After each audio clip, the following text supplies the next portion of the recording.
ಇನ್ನು challenging star Darshan ಅವರ 49ನೇ ಹುಟ್ಟುಹಬ್ಬ. ಇದಕ್ಕಾಗಿ ಡಿವೋರ್ಸ್ ಅಭಿಮಾನಿಗಳು ಎಲ್ಲಾ ಕಡೆ ಸಂಭ್ರಮಾಚರಣೆ ಮಾಡ್ತಿದ್ದಾರೆ. ಹೀಗೆ ಇವತ್ತು ವಿಶೇಷವಾಗಿ ಸುಂಕದಕಟ್ಟೆಯಲ್ಲಿ ಹೋಮ ಮಾಡೋದ್ರ ಮುಖಾಂತರ ದರ್ಶನ್ ಅವರಿಗೆ ಶ್ರೇಯಸ್ಸನ್ನ ಬಯಸ್ತಾ ಇದ್ದಾರೆ ಡಿವೋರ್ಸ್ ಅಭಿಮಾನಿಗಳು. ಇದ್ರ ಬಗ್ಗೆ ಈ ಹೋಮದ ಉದ್ದೇಶ ಏನು, ಇದರಿಂದ ಏನ್ ಯೂಸ್ ಆಗುತ್ತೆ ಅಂತ ತಿಳಿಸ್ಕೊಡಕ್ಕೆ ನಮ್ಮ ಹತ್ರ ಆನಂದ್ ಭಟ್ ಅವರಿದ್ದಾರೆ. ಅವ್ರ ಜೊತೆ ಮಾತಾಡ್ತಾ ಹೋಗೋಣ ಬನ್ನಿ. ನಮಸ್ತೆ ಸರ್.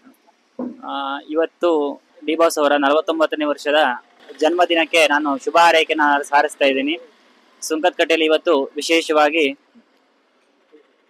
ಮೃತ್ಯುಂಜಯ ಹೋಮವನ್ನ ಮತ್ತೆ ವಿಶೇಷವಾಗಿ ದೇವಿಗೆ ಪ್ರೀತ್ಯರ್ಥವಾಗಿ ಅಂದ್ರೆ ಡಿ ಬಾಸ್ ಅವರ ಆರಾಧ್ಯ ದೇವಿಯಾಗಿರ್ತಕ್ಕಂತಹ ಮೈಸೂರು ಚಾಮುಂಡೇಶ್ವರಿ ದೇವಿ ಪ್ರೀತ್ಯರ್ಥವಾಗಿ ಇವತ್ತು ದುರ್ಗಾ ಹೋಮವನ್ನು ಅಂದ್ರೆ ಚಾಮುಂಡೇಶ್ವರಿ ಪ್ರೀತ್ಯರ್ಥವಾಗಿ ಹೋಮವನ್ನು ಮೃತ್ಯುಂಜಯನಿಗೆ ಪ್ರೀತ್ಯರ್ಥವಾಗಿ ಮತ್ತೆ ಗಣಪತಿ ಹೋಮವನ್ನು ಮಾಡಿದ್ದೇವೆ.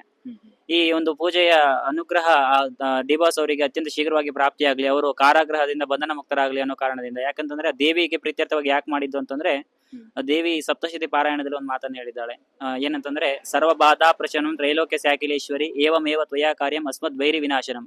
ಯಾಕಂದ್ರೆ ಮನುಷ್ಯನ ಉನ್ನತಿ ಮತ್ತೆ ಅವನತಿ ಆಗೋದು ಗ್ರಹಗಳಿಂದ. ಹಾಗಾಗಿ ನಮ್ಮ ದರ್ಶನ್ ಸರ್ ಅವರ ಒಂದು ಈ ಸಮಯ ಸಂದರ್ಭಗಳು ಸಂಕಷ್ಟಗಳಿಂದ ದೂರವಾಗಬೇಕು ಅನ್ನೋ ಒಂದು ಕಾರಣದಿಂದ ಯಾವುದೋ ಒಂದು ಸಂದರ್ಭದಲ್ಲಿ ಒಂದು ತೊಂದರೆ ತಾಪತ್ರಯಗಳಿಂದ ನಮ್ಮ ಬಾಸನ್ನ ಅಂದ್ರೆ ಜನಗಳಿಗೆ ಶತ್ರು ಬಾಧೆ ಅನ್ನೋದೊಂದು ಬರುತ್ತೆ.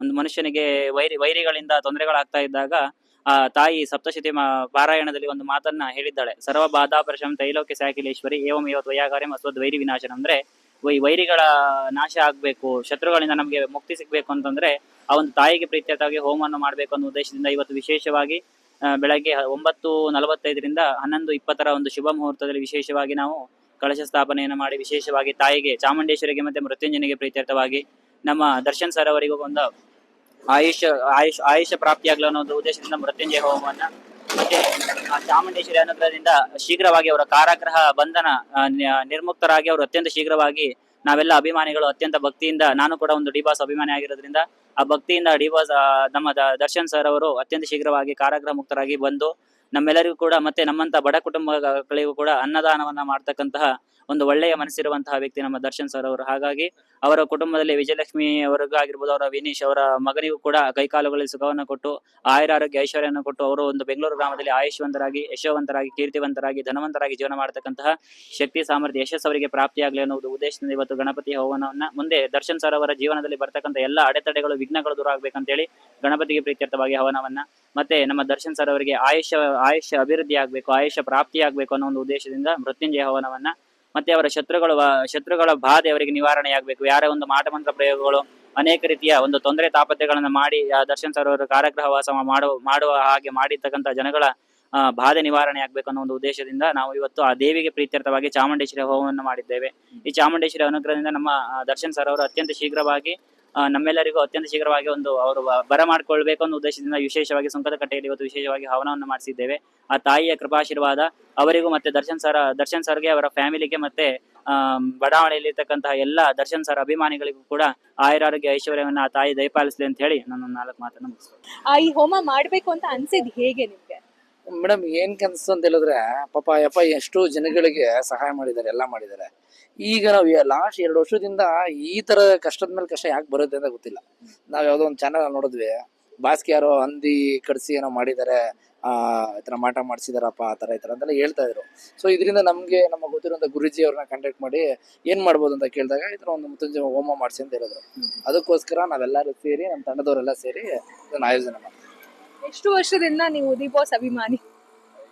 ಮೇಡಮ್ ಈ ತರ ಕೇಳ್ತಾ ಇದ್ದೀರಾ? ನನಗೆ ಎಷ್ಟು ವರ್ಷ ಏನಂತ ಗೊತ್ತಿಲ್ಲ ಮೇಡಮ್, ನಮಗ್ ಬುದ್ಧಿ ಬಂದಿತ್ತ ಅಂತ ಹೇಳ್ಬೋದು. ಅವಾಗಿಂದ ನಮ್ಗೆ ದರ್ಶನ್ ಅವ್ರಂದ್ರೆ ನೋಡಿದೀರಾ, ಅವ್ರ ಜೊತೆ ಮಾತಾಡಿದೀರಾ? ಅಂದ್ರೆ ಯಾಕಂದ್ರೆ ಅವ್ರ ಹುಟ್ಟುಹಬ್ಬ ಬಂತು ಅಂದಿದ ತಕ್ಷಣ, ಹುಟ್ಟುಹಬ್ಬ ಅಂತಾನೆ ಬೇಡ, ಅವ್ರ ಮನೇಲಿ ಇದಾರೆ ಅಂತ ಗೊತ್ತಾಗಿದ ತಕ್ಷಣ ಇಡೀ RR ನಗರ ಪೂರ್ತಿ ಬರೀ ಅವ್ರ ಅಭಿಮಾನಿಗಳೇ ಇರ್ತಾರ. ಹೋಗಿದ್ದೀರಾ ನೀವು? ಮೇಡಮ್ ಇದು ಹರ್ಷ ಅಂತ ಇದಾರೆ ಇವರು. ನಾನು ಒಂದು ಆಕ್ಟಿವ್ ಬೈಕ್ ತಗೊಂಡಿದ್ವಿ, ಪೆಟ್ರೋಲ್ ಇಲ್ಲ ಕಣೋ ಅಂತ ಹೇಳ್ದೆ. ಇವ್ರಿದ್ದವರು ಮಾಮ್ ಬಾ, ಯಾರಾದ್ರೂ ಪೆಟ್ರೋಲ್ ಕೊಡ್ತಾರೆ, ಇಲ್ಲಿಂದ ಫಸ್ಟ್ ಹೋಗೋಣ, ಫಸ್ಟ್ ಬಾಸ್ನ ನೋಡೋಣ, ಆ ಕಡೆಯಿಂದ ಬೇಕಾದ್ರೆ ತಳ್ಕೊಂಡ್ ಬರೋಣ ಬಾ ಅಂತ ಹೇಳಿದ. ಅವಾಗ ಹೋಗಿದ್ದು ನೋಡಿರ್ಲಿಲ್ಲ, ಜಸ್ಟ್ ನಾನ್ ನೋಡಕ್ಕಾಗಿಲ್ಲ. ಇದು ಒಂದು 7 years ಆಗಿ 10 ವರ್ಷ ಆಗಿದೆ. ಬಟ್ ಅವನು ಬಾಸ್ನ ಹೆಂಗೋ ಮಾಡಿ ಕೈ ಮುಟ್ಕೊಂಡೆಲ್ಲ ಬಂದ. ನಾನು ಪೊಲೀಸರ್ಗೆ ಎಲ್ಲ ಒದೆ ತಿನ್ಕೊಂಡು ಆ ಕಡೆ ಹೋಗ್ಬಿಟ್ಟಿದ್ದೆ. ನಾನು ಬಾಸ್ನ ನೋಡ್ಬೇಕು ಅಂತ ಅನ್ಕೊಂಡಿದ್ದೆ. ರೀಸೆಂಟ್ಲಿ ಅವ್ರ ಹೆಸರು ನಾವು ಫ್ರೀ ಊಟ ಎಲ್ಲ ಮಾಡಿಸ್ತಾ ಇದ್ವಿ. ಅವಾಗ ಹೋಗಿ ಅವ್ರನ್ನ ಮೀಟ್ ಮಾಡಿದ್ವಿ. ಅವರೇ ಮನೆ ಕರ್ಸ್ಕೊಂಡಿದ್ರು ನಮ್ಮನ್ನ. ಕರ್ಸ್ಕೊಂಡು ಮಾಡ್ರಪ್ಪ ಅಂತ ಹೇಳಿದ್ರು. ನೀವು ಒಳ್ಳೆ ಕೆಲಸ ಮಾಡ್ತಾ ಇದೀರಾ, ಏನೇ ಸಹಾಯ ಬೇಕು ಅಂದ್ರೆ ಹೇಳಿ ನಾನ್ ಮಾಡ್ಕೊಡ್ತೀನಪ್ಪ ಅಂದ್ರು. ಇಲ್ಲ ಬಸ್ ಫಸ್ಟ್ ಇದೆಲ್ಲ ಆಗ್ಲಿ ಅಂತ ಹೇಳಿ ನಾವು ಈ ವಿಘ್ನ ಎಲ್ಲ ಹೋಗ್ಲಿ ಅಂದ್ಬಿಟ್ಟು ಗಣೇಶಂದೆಲ್ಲ ವಿಗ್ರಹ ಕೊಟ್ಟು ಬಂದ್ವಿ. ಪ್ರತಿದಿನನೂ ಅನ್ನ ಸಂತರ್ಪಣೆ ಮಾಡ್ತೀರಾ ಅಥವಾ ಈ ಒಂದು ವೆಕೇಶನ್ ಟೈಮ್ ಅಲ್ಲಿ ಈಗ ಹೇಗೆ? ಇಲ್ಲ ಮೇಡಮ್, ಪ್ರತಿದಿನ ಮಾಡ್ತಾ ಇದ್ವಿ. ದರ್ಶನ್ ಅವ್ರು ಯಾವಾಗ ಒಳಗಡೆ ಹೋದ್ರು ನಮಗ್ ಬೇಜಾರಾಗಿ ಕ್ಲೋಸ್ ಮಾಡ್ಬಿಟ್ಟಿದ್ವಿ. ಇವತ್ತು ಓಪನ್ ಮಾಡಿದ್ವಿ. ಏನ್ ದೇವ್ರಿಲ್ಲ ಏನಿಲ್ಲ, ನಾವ್ ಈ ತರ ಎಲ್ಲ ದಾನ ಧರ್ಮ ಮಾಡಿದ್ರು ನಮ್ ವಾಸನೆ ಮತ್ತೆ ಒಳಗಡೆ ಹೋಗ್ತಾ ಇದಾರೆ ಅಂತ ಹೇಳ್ಬಿಟ್ಟು ಏನ್ ಮಾಡಿದ್ವಿ, ಕ್ಲೋಸ್ ಮಾಡ್ಬಿಟ್ಟಿದ್ವಿ. ಕ್ಲೋಸ್ ಮಾಡಿ ಈ ಸಲ ಏನಾಯ್ತು ಅಂತ ಹೇಳಿದ್ರೆ ಒಂದು ಹೋಮ ಮಾಡಿಸಿ ಇದು ಲಾಸ್ಟ್. ಭಗವಂತ ಈಗ್ಲೂ ಏನಾದ್ರು ಕಂಡ್ಬಿಟ್ಟಿಲ್ಲ ಅಂದ್ರೆ ನಾವು ಒಳ್ಳೆ ಕೆಲಸ ಯಾವ್ದು ಮಾಡಬಾರ್ದು ಅನ್ನೋ ಲೆಕ್ಕಾಚಾರಕ್ಕೆ ಆಗ್ಬಿಟ್ಟು ಇದು ಲಾಸ್ಟ್ ಒಂದು ಪ್ರಯತ್ನ. ನಮ್ಮ ಬಾಸ್ ಏನ್ ಈ ವರ್ಷ ರಿಲೀಸ್ ಆಗ್ಲೇಬೇಕು ಏನೇ ಆದ್ರೂ ಅಂತ ಹೇಳಿ ಸರ್ ಹೇಳಿದ್ರಲ್ಲ, ಸಂಕಲ್ಪ ಆಗಿದೆ, ವರ ಸಿಕ್ಕಿದೆ ಅಂತ ಹೇಳಿ. ನನಗೆ ಹೋಮ ದೇವ್ರ ಮೇಲೆ ನಂಬಿಕೆ ಇರಲಿಲ್ಲ ಮೇಡಮ್. ಇದೇ ತರ ಒಂದು RCB ಗೆಲ್ಲಿ ಅಂತ ಹೇಳ್ಬಿಟ್ಟು ಒಂದು ಹೋಮ ಮಾಡ್ಸಿದ್ವಿ. RCB ಗೆದ್ರು. ಆವಾಗಿಂದ ಹೋಮ ಮೇಲೆ ಒಂದ್ ಸ್ವಲ್ಪ ನಂಬಿಕೆ ಬರ್ತಾ ಇದೆ. ಈ ಸಲನು ಒಳ್ಳೇದಾಗುತ್ತೆ ಅಂತ ಅನ್ಕೊಂಡಿದೀವಿ. ಆಗ್ಬಿಟ್ರೆ ನಮ್ಗೇನ್ ಬಾಸ್ ನಾವ್ ನೋಡೋದ್ ಬೇಡ, ಎಲ್ಲಾರು ಇರ್ಲಿ ಈಚೆ ಇದ್ಬಿಟ್ರೆ ಸಾಕು. ಅವ್ರು ನೆಮ್ಮದಿಯಾಗಿದ್ರೆ ಸಾಕು. ನೆಮ್ಮದಿಯಾಗ ಯಪ್ಪ ಇದ್ಬಿಟ್ರೆ ಎಷ್ಟು ಜನ ಊಟ ಮಾಡ್ತಾರೋ ಮೇಡಮ್.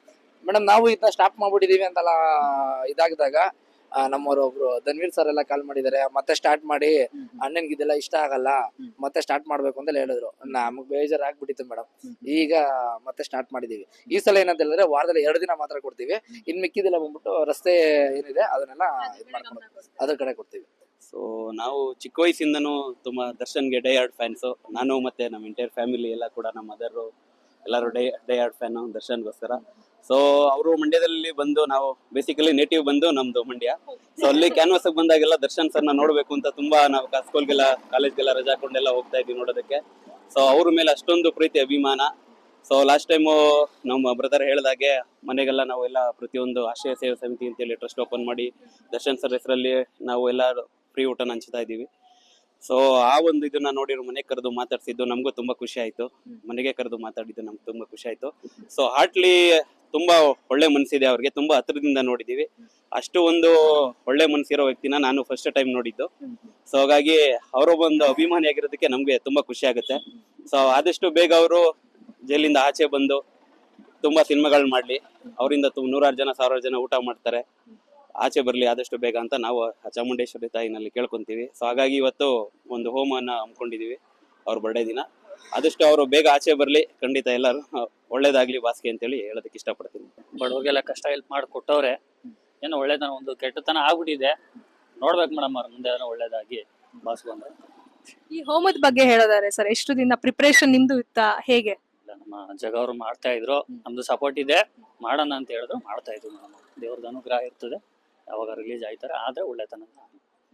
ನೀವು ಫಸ್ಟ್ ದರ್ಶನ್ ಅವ್ರು ಅರೆಸ್ಟ್ ಆಗಿದ್ದಾರೆ ಅನ್ನೋ ಸುದ್ದಿ ಕೇಳಿದಾಗ ಹೇಗ್ ಅನಿಸ್ತು ನಿಮ್ಗೆ? ಮೇಡಮ್ ಅವಾಗ ಒಂದ್ ಸ್ವಲ್ಪ ಬೇಜಾರೇ ಆಯ್ತು, ಇದೇನೋ ಇರ್ಬೋದು, ಸುಮ್ಮನೆ ನೋಡೋಣ ಅಂತ ಇದ್ವಿ. ಬಸ್ಸರು ಒಳಗಡೆ ಹೋದ್ಮೇಲೆ ಏನೋ ಸ್ವಲ್ಪ ಪ್ರಾಬ್ಲಮ್ ಆಯ್ತು. ಬಟ್ ನೋಡೋಣ ಮೇಡಮ್ ಅವರೇ, ದೇವ್ರಿದ್ದಾನೆ, ಅದ್ಮೇಲೆ ಇದೇನು ಹೇಳಕ್ಕಾಗಲ್ಲ. ನಾವು ಅಷ್ಟು ಹೇಳೋರು ದೊಡ್ಡವರಲ್ಲ, ಬಟ್ ಭಗವಂತ ಇದ್ದಾನೆ, ಕಾಪಾಡೇ ಕಾಪಾಡ. ಇದಾಗಿತ್ತು ದರ್ಶನ್ ಫ್ಯಾನ್ಸ್ ಅವರ ಮಾತುಕತೆ. ದರ್ಶನ್ ಅವರು ಒಳ್ಳೆಯವರು, ಅವರು ಬಂದೇ ಬರ್ತಾರೆ. ಇನ್ ಕೇಸ್ ಏನಾದ್ರು ದರ್ಶನ್ ಅವರು ಬರ್ಲಿಲ್ಲ ಅಂತ ಹೇಳಿದ್ರೆ ನಾವು ದೇವ್ರ ಮೇಲಿರೋ ನಂಬಿಕೆನೆ ಬಿಟ್ಬಿಡ್ತೀವಿ ಅಂತ ಹೇಳ್ತಿದ್ದಾರೆ. ಮುಂದೇನಾಗುತ್ತೆ ಕಾದ್ ನೋಡ್ಬೇಕು. ಕ್ಯಾಮ್ರಾ ಪರ್ಸನ್ ನಾಗರಾಜ್ ಜೊತೆ ಮಮತಾ ಶ್ರೀ, ಐನಾಪುರ್.